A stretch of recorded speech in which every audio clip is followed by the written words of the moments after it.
નમો હરિયંડાણમ નમો સિદ્ધાણમ નમો વાયર્યાણમ નમો વજ્જાયાણમ નમો લોહે સંવસાવણમ એસો પંચ નમુકારો સૌ પાવપણાસણો મંગલાહાણમ ચ સવ્યેસી બ્રહ્મમ વૈ મંગલમ મંગલમ ભગવાન વીરો મંગલમ ગૌતમ પ્રભુ મંગલમ સ્થૂલપત્રાદ્યા જૈન ધર્મો સ્તુ મંગલમ. પ્રવચનનો વિષય છે ભયને ભયભીત કરનારો એક વડવીર, રાજપુત્ર હરિવિક્રમ. આજથી આશરે 1000 વર્ષ પૂર્વે બનેલો 4750 શ્લોક અને 10 સર્ગની અંદરમાં વહેંચાયેલો હરિવિક્રમ ચરિત્ર નામનો આ ગ્રંથ માનવ માત્રને દિવસ રાત પરેશાન કરનારો એક ભય છે, ડર છે. આના કારણે ઘણી બાબતોની અંદરમાં માનવ પાછળ પડતો જાય છે. માનવ હોય કે કોઈ પણ પશુ પંખી પણ હોય, એવા ઘણા શરીરથી તગડા પશુ પંખી છે, પણ ડરના કારણે એ પશુ પંખી પોતાના જીવનમાં પોતાની શક્તિનો ઉપયોગ નથી કરી શકતા. તો આ ડરને કેવી રીતે હટાવવો, કેવી રીતે હરાવવો, એનાથી કેવી રીતે બચવું, એના કેટલાક ઉપાયો, કેટલીક ચાવી, કેટલાક રસ્તા, અને આ કથા દ્વારા આપણને સમજાવવા માટે માગે છે કે ડર તો જીવનમાં આવશે. કોઈ પણ કામ કરશો, નવું કરશો, એક નવું સ્ટાર્ટઅપ કરશો એટલે ડર તો લાગવાનું છે, પરંતુ એને મેનેજ કરી શકાય છે. એ ડરને તમારે વ્યવસ્થિત રૂપે જીવનમાંથી હટાવી શકાય છે. એ બધી જ બાબતોને સમજાવનારો આ ગ્રંથ છે. કથાની અંદરમાં ત્યાં સુધી પહોંચ્યા છીએ કે વીરસેનના લગ્ન થઈ ગયા ચંદ્રસિંહની સાથે. જે ચંદ્રસિંહ કેટલાય વખતનું સ્વપ્ન જોતી હતી કે આવા એક રાજકુંવર સાથે મારા લગ્ન થાય. કોઈ ઓળખાણ નથી, કોઈ પીછાણ નથી. વીરસેન તો નીકળ્યો તો કંઈક કામ કરવા માટે. પરોપકારના કામ કરતા અહીં સુધી પહોંચ્યો અને ચંદ્રસિંહ જેવી ઉત્તમ રાજકન્યા બની ગઈ. અને આવી ઉત્તમ રાજકન્યાને સર્વોત્તમ એવો વીરસેન નામનો રાજપુત્ર પતિ તરીકે બની ગયો. લગ્ન થઈ ગયા. 1000 ગણી વસ્તુઓ આપી, એને દાનમાં પણ આપી દીધી. લગ્ન વ્યવસ્થાની અંદરમાં બધું જ પરિપૂર્ણ થયું. આવેલા ખેચરો પણ હવે વિદાય લેવા માટે આવ્યા છે, એ બધાને પણ ભેટ સોગાદ આપી અને કાયમી સંબંધ ઉભો થઈ ગયો. સંબંધોના ક્ષેત્રની અંદરમાં જો વીરસેને ધાર્યો હતો આ લોકોને હરાવી પણ શકતો હતો, પણ વીરસેને ખાલી હરાવ્યા નથી, એ લોકોને જીતી લીધા છે. વ્યક્તિને હરાવવું અલગ છે અને વ્યક્તિને જીતવું એ અલગ છે. વ્યક્તિને હરાવવું એટલે તમે એને દુશ્મન બનાવી લો, તમે એને કબજે કરી લો, જેલની અંદરમાં નાખો, તમે તમારા બંધનો બાંધી લો, આ બધું એને કબજે કર્યું કહેવાય, એને હરાવ્યો કહેવાય. પણ જીત્યો એટલે વ્યક્તિ ઊભો રહ્યો, પણ તમારી સાથેની દુશ્મનાવટ ખતમ થઈ ગઈ. દુશ્મનાવટ ખતમ થઈ ગઈ અને પરસ્પર પ્રેમથી મળ્યા. એકબીજાના કુશળ સંદેશ, એકબીજાનું સન્માન સત્કાર અને અત્યંત સ્નેહ સાથે જિંદગીભર માટેનો સંબંધ બંધી ગયો. વીરસેનને કીધું છે કે એક વખત તારે અમારા વિદ્યાધરોના નગરમાં આવવું જ પડશે, અમારા સ્વાગતને તારે સ્વીકારવું પડશે, ચંદ્રસિંહની સાથે તારે એક વખત તો આવવું પડશે. આ બધા સંબંધોની ગૂંથાણની અંદરમાં ગૂંથી અને વીરસેનની સેવાની અંદરમાં એક મહાતેજસ્વી એવા કુમારને મૂક્યો અને એક વિમાન પણ આપી રાખ્યું અને એની સેવા માટે 1000 વિદ્યાધરોને મૂકીને ગયો કે તારે આ વીરસેનની સુરક્ષા કરવાની, આ વીરસેનની સાથે રહેવાનું, વીરસેનની સદૈવ પડછાયાની જેમ રહેવાનું. વિચારજો કેવું દિલ જીત્યું હશે કે દુશ્મન બનેલા એવા આ બંને જણાએ છેલ્લે વિમાન આપીને ગયા, 1000 અંગરક્ષકો આપીને ગયા અને એક વિશિષ્ટ ઉત્તમ એવો ખેચર રાજપુત્ર જે સદૈવ એનો સેક્રેટરી બનીને રહે, સદૈવ એની સાથે ને સાથે રહે. અને એક વિમાન, જ્યાં પણ જવું હોય આવવું હોય એ વિમાન દ્વારા જઈ શકાય. આ બધું જ આપ્યું. સામે વીરસેને પણ એટલી બધી ભેટ સોગાદો આપી. રત્નમાલા, હીરાની માલા, વિશિષ્ટ જાતના રત્નો, આ બધી જ ભેટ સોગાદ હતી. હવે છેલ્લે જતી વખતે ચંદ્રસિંહની માફી માંગીને જાય છે કે બેન, અમે તને બહુ પરેશાન કરી, અમારી અયોગ્યતા ગણો, અમારી અપાત્રતા ગણો, અમે તારું રૂપને જોયા પછી અમે બહુ ખોટા તારી સાથે કામ કર્યા, અમને માફ કરી દેજે બેન. તારે ચંદ્રસિંહ કહે છે કે ભાઈ એવું નહીં કરવાનું, એવું નહીં વિચારવાનું, જીવ કર્મને આધીન છે. જો વીરસેન આટલી ઉદારતા બતાવી શકતો હોય તો હું કેમ આવી ઉદારતા ન બતાવી શકું? પરસ્પરના સંબંધો અદ્ભુત બની ગયા, બધા વિખૂટા પડી ગયા. આ બાજુ ચંદ્રસિંહની સાથે વીરસેન પોતાના મહેલની અંદરમાં રહે છે, વિષય સુખોને ભોગવે છે, સમય પસાર થાય છે, દિવસો પસાર થાય છે. આ બાજુ 10 દિવસ પસાર થયા અને રાજા ચંદ્રસિંહને પૂછવા માટે આવે કે બેટા, તારો પતિ એટલે કે મારો જમાઈ 10 દિવસથી રાજસભામાં દેખાતો નથી, ક્યાં છે? શું તમે એટલા બધા તલ્લીન બની ગયા કે રાજસભામાં પણ નથી આવતો? તે એટલું બધું એને પ્રેમના બંધનમાં બાંધી દીધો છે. તારે એ વખતે નીચી નજર કરી અને ચંદ્રસિંહ પણ કહે છે કે પિતાજી, હું તમને શું કરું? કદાચ મારો જ પાપનો ઉદય છે કે છેલ્લા 7 દિવસથી 10 દિવસથી મેં મારા પતિને નથી જોયો. શું વાત કરે છે બેટા? તેમને સમાચાર કેમ ન આવ્યા? તેમને કીધું કેમ નહીં? તો ચંદ્રસિંહ કહે છે કે એમાં શું કહેવાનું, મારા પતિ છે, કંઈક કામ માટે ગયા હશે.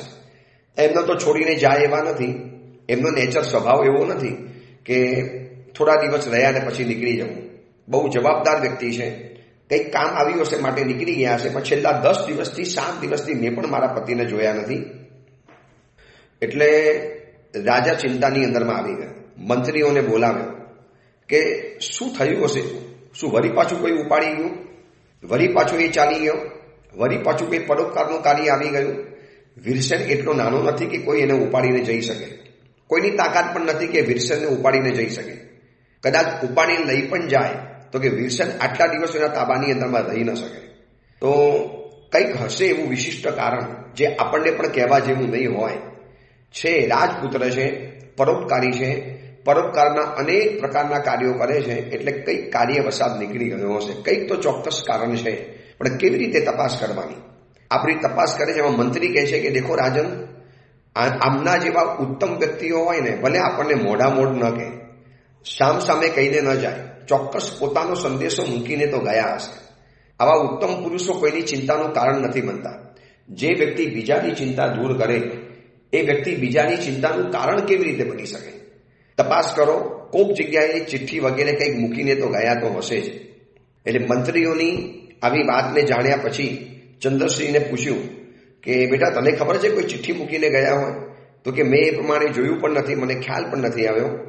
અને પછી રત્નથી ખચિત એવો દીવો કર્યો, મોટો દીવો કરી રૂમના એક એક જગ્યાની અંદરમાં તપાસ કરી.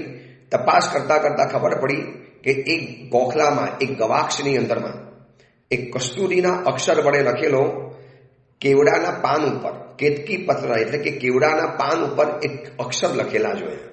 મંત્રીએ બતાવ્યું કે રાજન, જો આ અક્ષરો વાંચો. અને એની ઉપર લખેલું હતું કે રાજન, મંત્રીમંડળો, ચંદ્રશ્રી મારા વિશે કોઈ ચિંતા નહીં કરતા. એક એવું કારણ આવ્યું છે કે એના કારણે મારે જવું પડ્યું છે. વધામાં વધારે 10-15 દિવસની અંદરમાં હું કામનો નિકાલ કરીને પાછો અહીંયા આવી જઈશ. કામ પરિપૂર્ણ કરી કાર્ય સમાપ્ત થાય વધીને 10-15 દિવસમાં પાછો આવી જઈશ. આપની કોઈ ચિંતા નહીં કરતા. નથી કહેવાયું અને જવાનું અર્જન્ટ હતું, અગત્યનું હતું, ઉતાવળનું કાર્ય હતું અને સાથે કોઈને લેવાના હતા નહીં, માટે મેં કોઈને કીધું નથી.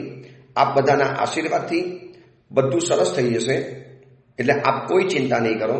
આ ચિઠ્ઠી હજી વાંચે છે અને રાજા, ચંદ્રશ્રી, મંત્રી આ બધા વિચારે કે શું એવું કાર્ય આવ્યું હશે.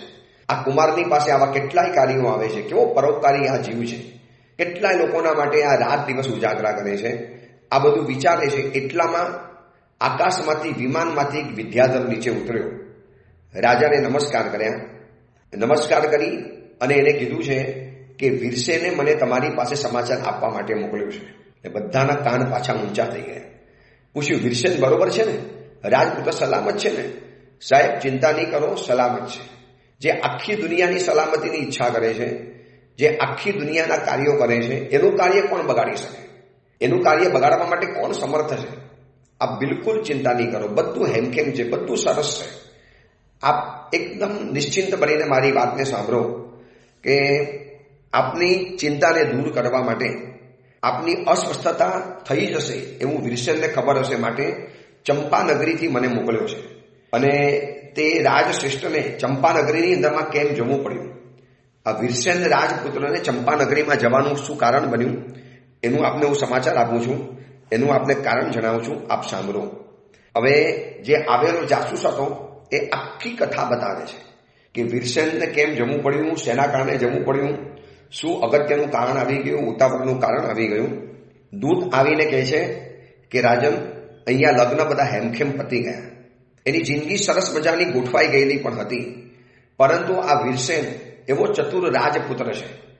રાજા બનવાના સર્વ સંપન્ન ગુણો આ વ્યક્તિની અંદરમાં છે. એ આજુબાજુના રાજ્યોની અંદરમાં, દુશ્મન રાજ્યોની અંદરમાં પોતાના માણસોને રાખ્યા હતા, પોતાના ગુપ્તચરોને રાખેલા હતા, અને બધી જગ્યામાંથી એને સમાચાર મળતા હતા કે કયા રાજ્યમાં શું હિલચાલ ચાલે છે, કયા રાજ્યની અંદરમાં વિરોધી તત્વો સક્રિય છે કે નથી, કયા રાજ્યની અંદરમાં શું નવી નીતિઓ બને છે. આ બધા ઉપરથી પોતાના રાજ્યનું સંચાલન કરવું પડે. રાજ્યનું એક મહત્વનું અંગ ગણાય છે ચર, દૂત, સ્પાયમેન, જે દુશ્મનના નગરની અંદરમાં રહી અને દુશ્મનની બધી વાતોને જાણે અને દુશ્મનની બધી જ વાતોને જાણી અને લોકો સુધી એ વાત પહોંચાડે અથવા તો શક્ય પ્રયત્ન કરે. હમણાં જે મૂવી બહુ ચાલી, ધુરંધર મૂવી, એની સ્ટોરી મેં વાંચી હતી પેપરની અંદરમાં. એમાં સ્ટોરી આવી જ હતી કે હિન્દુસ્તાનનો એક અનામી ધુરંધર યુવક પાકિસ્તાનની અંદરમાં જાય છે, પાકિસ્તાની બનીને રહે છે અને પાકિસ્તાનની ગેંગની અંદરમાં દાખલ થઈ અને એ ગેંગના નામે ત્યાં આપણા ભારતના દુશ્મનોને ત્યાં ખતમ કરે છે. તો આ દૂત કહે છે કે રાજન, વીરસેનના પુરુષો બધી જગ્યાની અંદરમાં પથરાયેલા હતા અને વીરસેનને આવીને નિવેદન કરે કે કયા રાજ્યની અંદરમાં શું બધું ચાલે છે, કેવી રીતે ચાલે છે. એમાં એક દિવસ એક ઇતર રાજ્યમાંથી સમાચાર મંગાવ્યા અને સમાચાર મળ્યા અને વીરસેનને સમાચાર મળ્યા કે ચંપાનગરીની અંદરમાં અતુલ બલ પરાક્રમી એવો નરસિંહ નામનો રાજા છે અને હાલમાં એને મારી સાથે દુશ્મની ઊભી કરી છે. આવા એને સમાચાર મળ્યા. વીરસેનને એના ચર પુરુષે આવીને સમાચાર આપ્યા અને બીજી બધી વ્યક્તિઓને તૂણ સમાન સમજે છે. એની શક્તિ, એનો પ્રભાવ, એનો પ્રતાપ, એની વીરતા એવી છે કે બાકી બધી વ્યક્તિઓને તુચ્છ ગણે છે. એટલે વીરસેનને લાગ્યું કે આ રાજાને જીતવો પડશે, આ રાજાની સાથે કંઈક સમાધાન કે કંઈક કરવું પડશે.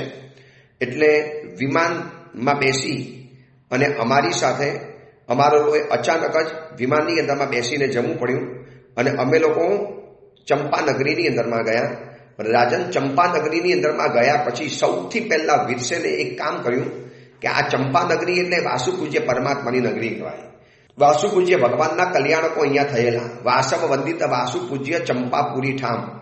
ચંપાપુરી નગરી એટલે વાસુપૂજ્ય ભગવાનની કલ્યાણક ભૂમિ છે.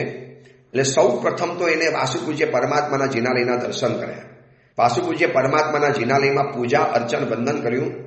એટલે આ કથા આપણને વચ્ચે સમજાવે છે કે આવું કોઈ પણ જગ્યાની અંદરમાં ભલે બિઝનેસ માટે પણ ગયા, ધંધા માટે પણ ગયા, કોઈ પણ કાર્ય વસાન ગયા, અરે લગ્નની તૈયારી માટે ગયા, પણ જે શહેરમાં, જે નગરમાં જિનાલય છે એના મુખ્ય જિનાલયના દર્શન કરવાના અને પછી આગળ વધવાનું. માનો સુરતની અંદરમાં આવ્યા તો સૂરજમંડન પાસેના સહસ્તપણા ભગવાનના દર્શન કરવાના જ, આવું નક્કી રાખવાનું. માનો મુંબઈની અંદરમાં ગયા તો ગોડીજી ભગવાનના દર્શન કરવાના જ.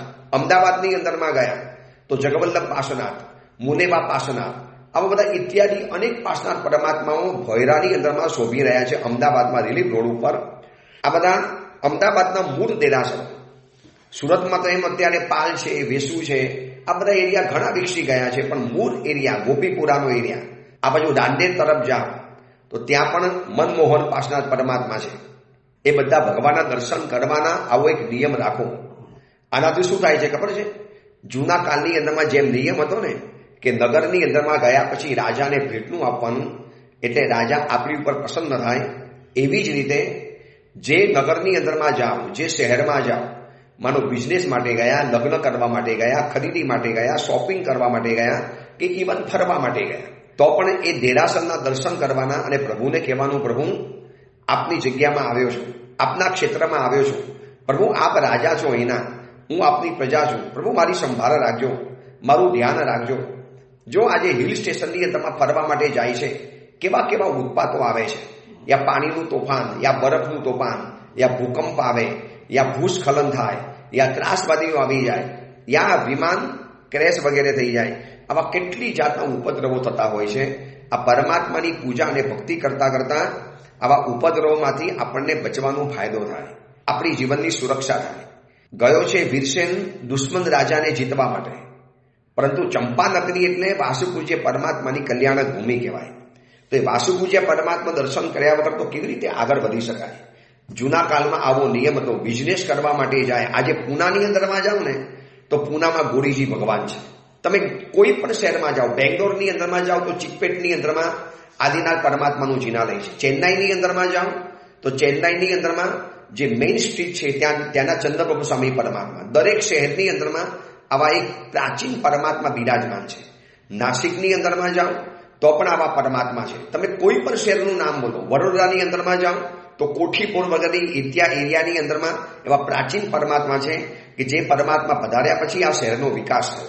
ભાવનગરની અંદરમાં જાઓ તો દાદા સાહેબના પગલા, ત્યાં રહેલા પરમાત્મા, એના દર્શન કરવાના. બસ એ પ્રભુના દર્શન કરી અને પછી આપણે આગળ વધવું છે. ચલો તીર્થની યાત્રા કરવા જાઓ, એ બધી વાત બરોબર છે, પણ જે શહેરમાં ફરવા માટે ગયા, બિઝનેસ માટે ગયા, લગ્ન માટે ગયા, શોપિંગ માટે ગયા, અરે કોઈ વ્યવહારિક કાર્ય માટે ગયા, કોઈ સગા સંબંધીને મળવા ગયા, કોઈનું જન્મ મરણ થયું, કોઈના સૂતકમાં ગયા, કોઈના બેસણામાં ગયા, કોઈના વ્યવહારિક પ્રસંગોમાં ગયા, કોઈ પૂજા પૂજન માટે ગયા, કોઈ પણ કાર્ય માટે જાઓ, પણ એ નગરના પ્રાચીન પરમાત્મા જે મુખ્ય, જે બધાના ભલે દર્શન થાય કે ન થાય, બધાના થાય તો બહુ સરસ, પણ પ્રાચીન પરમાત્માના દર્શન કરવા છે આટલું નક્કી રાખો. શું થશે? એ નગરના પરમાત્માની નજર આપણી ઉપર પડી એટલે એ નગરના જ્યાં સુધી રહીએ છીએ ત્યાં સુધી આપણો બચાવ, આપણી સુરક્ષાનો હવાલો પ્રભુના ચરણોની અંદરમાં સોંપી દેવાનો. પરમાત્મા 10 દિવસ અહીંયા રહેવાનું છે, આપે મારું સુકાન સંભાળવાનું છે. હું આજે જે પણ જગ્યાએ વિહાર કરતો જાઉં ને, આ પ્રવચન તમને આપું છું. હું અત્યારે છું વેસુની અંદરમાં મહાવીર ધામની સામે હેપી એક્સેલેન્સિયા બિલ્ડિંગ છે. એકદમ સુંદર જિનાલય અને અદ્ભુત દેરાસર છે અને અદ્ભુત ઉપાશ્રય છે. એક પ્રભાબેન પરિવારે આ ઉપાશ્રય બનાવેલો છે. એટલો બેનમૂન ઉપાશ્રય છે, નાનો છે પણ બહુ આનંદદાયક ઉપાશ્રય, સ્વાધ્યાય આરામ માટે મજાનો ઉપાશ્રય. આદિનાથ પરમાત્માનું જિનાલય છે, પ્રાચીન આદિનાથ પરમાત્મા છે. એ પરમાત્માને આજે સવારે આવતાની સાથે કીધું, પ્રભુ 5 દિવસ આપની નિશ્રામાં રહેવાનું છે. પ્રભુ આપની છત્રછાયામાં, પ્રભુ આપ રાજા છો, અમે આપના સેવક બનીને અહીંયા રહેવાના છીએ. પ્રભુ 5 દિવસ સંભાળ રાખજો.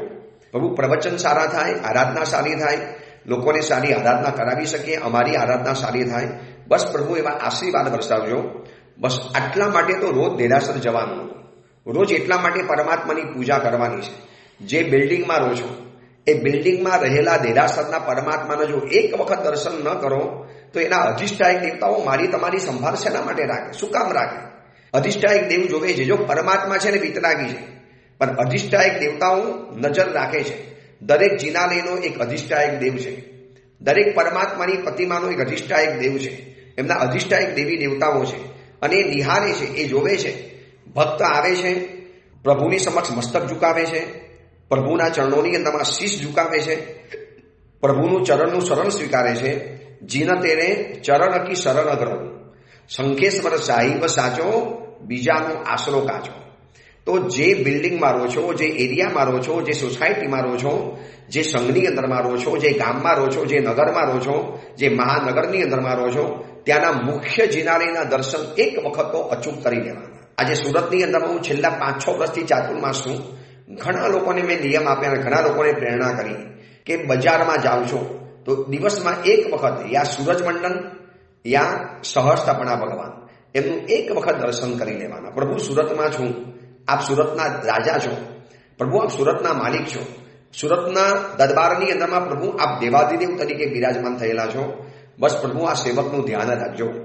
પ્રભુ પરિવાર લઈને બેઠો છો, પ્રભુ ઘરબાર લઈને બેઠો છો, પ્રભુ સંસારી આત્મા છો, જીવવા માટે પૈસા પણ જોશે, અન્ન પણ જોશે, ધન પણ જોશે, પરિવાર પણ જોશે. બસ પ્રભુ આ બધાની સંભાળ આપે રાખવાની. પ્રભુ હું તો નાચી જ છું, મારું પુણ્ય શું છે? આપ બસ આપની કૃપા મારી ઉપર વરસતી રહે. આવો એક ભાવ પ્રભુની સામે જ્યારે પણ વ્યક્ત કરો ને, જો અચાનક અણધારી સહાય ક્યાંકથી મળી શકે છે, એનો 100% તમને ફાયદો જોવા માટે મળશે. હું તો જોઉં છું, ચોમાસાના 4 મહિના જેવો પ્રવેશ કરું ને, પ્રવેશના દિવસે પ્રભુને કહી દઉં, પ્રભુ સેવક 4 મહિના આપની નિશ્રામાં રહેવાનું છે. પ્રભુ આ સેવક 4 મહિના આપની છત્રછાયામાં રહેવાનું છે. પ્રભુ સંભાળજો, પ્રભુ સાચવજો, પ્રભુ પ્રવચનોની જવાબદારી છે, બહુ સુંદર રીતે પ્રવચન કરાવજો. શ્રી સંઘની અંદરમાં આનંદ છવાઈ જાય, શ્રી સંઘની અંદરમાં આરાધનાનો માહોલ સર્જાઈ જાય. બસ પ્રભુ એવા ભાવ સાથે આપને વિનંતી કરું છું. અને પછી કોણ જાણે એવા અવનવા ભાવો મગજમાંથી ઉઠે કે પ્રવચનમાં બોલતા પણ મજા આવે, લોકોને સાંભળતા પણ મજા આવે. આ ઓડિયો પ્રવચન જ્યારે પણ કરું છું, હવે જોજો મારી સામે કોઈ જ નથી. મારો સેવકભાઈ સામે મોબાઈલ મૂકી લે સ્ટેન્ડ ઉપર, અને મારે સામે પુસ્તિકા રાખવાની, અને આંખ બંધ કરીને મારે અડધો કલાક પોણો કલાક બોલી જવાનું.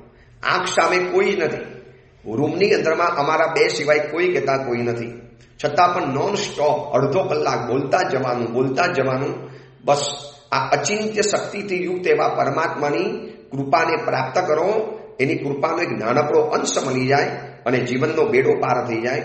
આ વીરસેન જેવો પરાક્રમી રાજપુત્ર ચંપાનગરીમાં ગયો છે તો સૌથી પહેલા વાસુપૂજ્ય પરમાત્માને નમસ્કાર કર્યા છે. પ્રભુ આપનું આ કલ્યાણક થયું છે, આપના કલ્યાણકના પરમાણુ આ નગરીની અંદરમાં ફેલાયેલા છે. પ્રભુ રાજા છું, રાજપુત્ર છું, મારે પણ રાજકાજની જવાબદારી હોય. પ્રભુ આવ્યો છું, બસ કૃપા વરસાવજો, મારી રક્ષા કરજો. અને આ રીતે પરમાત્માને વિનંતી કરી ઓલો ચર પુરુષ કે છે.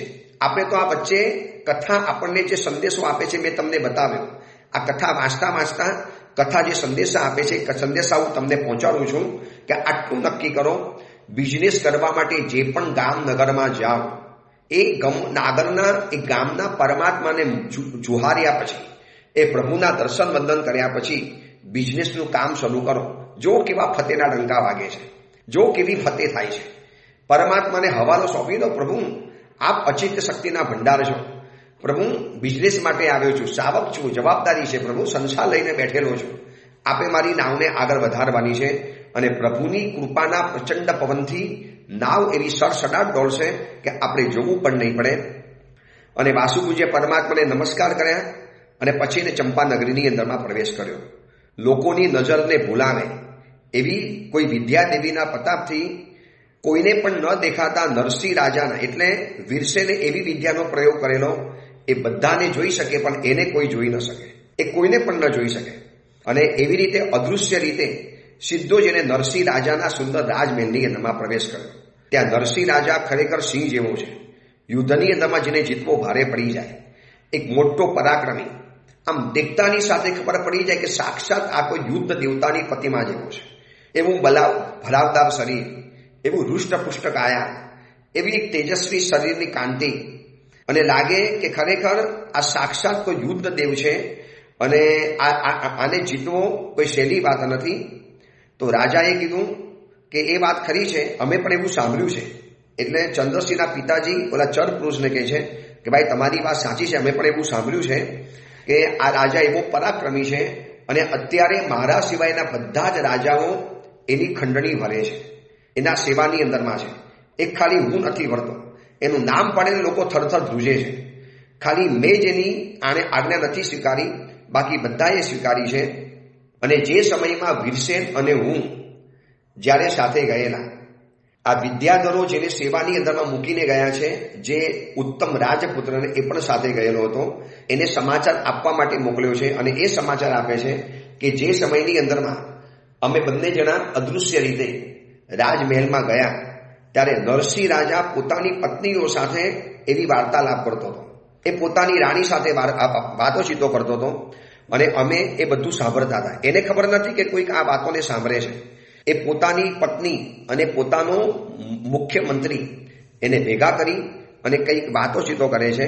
એમાં નરસિંહ રાજા કહે છે કે હે પ્રિયા, હે અમાત્ય, હું તમને એક રાજક સ્થાનકની વાત કરું છું, જરા સાંભળવા જેવી છે. એક ગુપ્ત સમાચાર મારી પાસે આવ્યા છે કે તમે બંને જણા સાંભળો. કે પ્રથમ તો કમલકેતુ, એટલે એની પત્નીને કહે છે કે તને યાદ છે ને કમલકેતુએ તારું જ્યારે અપહરણ કર્યું? આ કમલકેતુને યાદ આવ્યો કે જેને દરેક સ્ત્રીઓનો શોખ હતો, જે સ્ત્રીઓનો દીવાનો હતો, જેને રોજ એક નવી સુંદર સ્ત્રી જોઈતી હતી.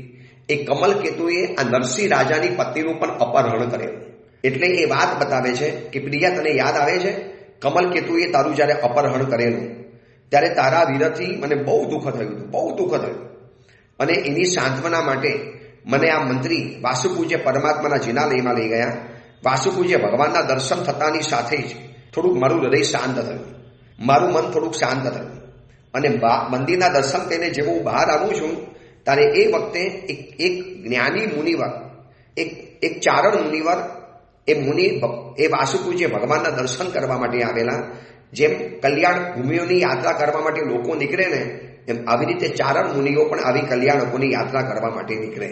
એટલે ઓલો ચર પુરુષ ચંદ્રશ્રી વગેરેને આખા સમાચાર આપે છે કે નરસિંહ રાજા પોતાની પત્ની અને અમાત્યને આ વાત કરી રહેલો છે કે વાસુકુજે ભગવાનના દર્શન કરીને જેમ હું બહાર નીકળ્યો એટલે જ્ઞાની ચારણ મુનિવર મેં જોયા, મેં એમને વંદન કર્યું, એમનો ધર્મોપદેશ મેં સાંભળ્યો. પછી મને થયું કે મુનિવરને મારી અંદરની વાત પૂછું. એટલે મુનિવરને પૂછે છે કે મુનિવર, ઓલો સ્ત્રી લંપડે જે કમલ કેતુ છે, જે મારી વિદ્યાધરનું અપહરણ કરીને ગયો છે, તો શું એ મારી પત્નીને અપવિત્ર તો નહીં બનાવે ને? મારી પત્ની એની સાથે ભોગ તો નહીં ભોગવી લે ને, વ્યભિચાર તો નહીં કરી દે ને? અને ક્યાં લઈને ગયો હશે? આપ મને જણાવી શકશો? મને પછી મળશે કે નહીં મળે?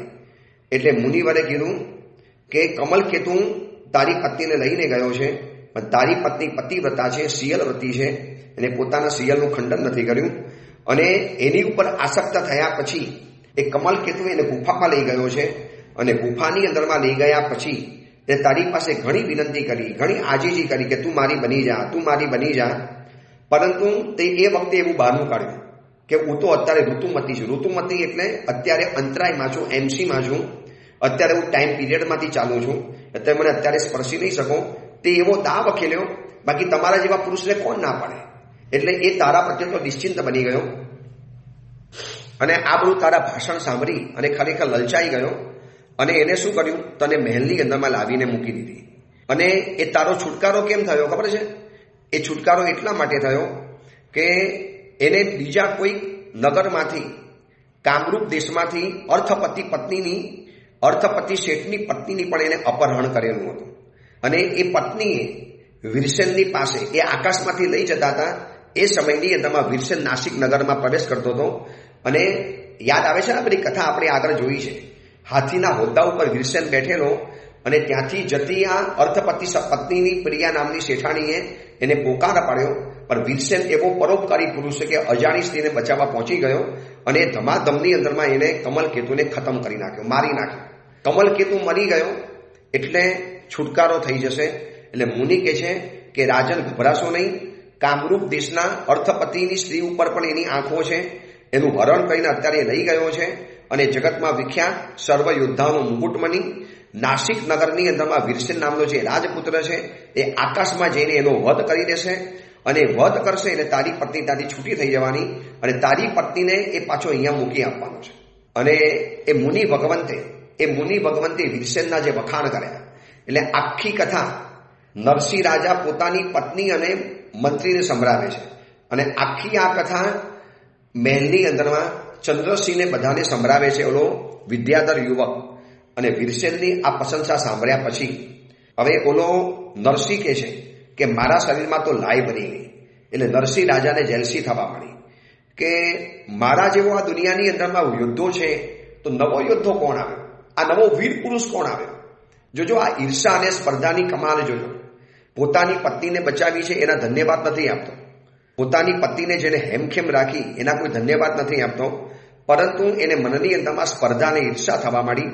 એવો વરી કોણ છે કે જે મારાથી પણ બલવાન બની ગયો, મારાથી પણ આગળ નીકળી ગયો? એટલે પછી મુનિ ભગવંત એને કહે છે કે ભાઈ ઉતાવળો ન થા, કેટલાક દિવસો પછી એ તને જીતીને પણ એ રાજા બનવાનો છે, તારો પરાજય એના હાથે થવાનો છે. એટલે નરસિંહ રાજા પોતાની પત્નીને અમાત્યને કહે છે કે આ બધા મુનિના ભાષણો સાંભળ્યા પછી એના પરાક્રમોની મને ખાતરી થઈ ગઈ, તને હેમખેમ આવીને મેં જોઈ લીધી, એ ઉપરથી મને મુનિ ભગવંતોના વચનો સત્ય લાગ્યા.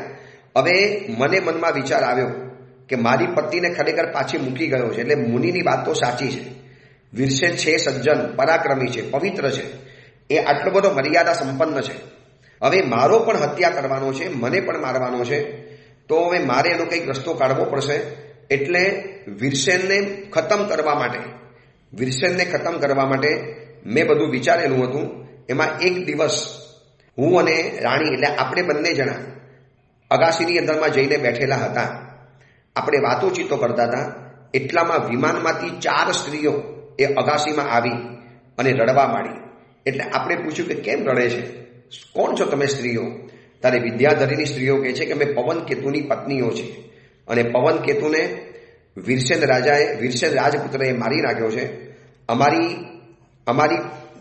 અમારો પતિ એ પણ વિષય લંપટ હતો અને એ ચંદ્રસિંહને લેવા માટે ગયો અને કમલ કેતુનું વેર વારવા માટે અમારા પતિ પવન કેતુ વીરસેનની સાથે યુદ્ધ કરવાની અંદરમાં ગયા, પણ વીરસેનના હાથે મરાઈ ગયા છે. માટે અમે રડીએ છીએ. આ અમારી કરમ કહાની છે, આ અમારી કરુણ કથા છે.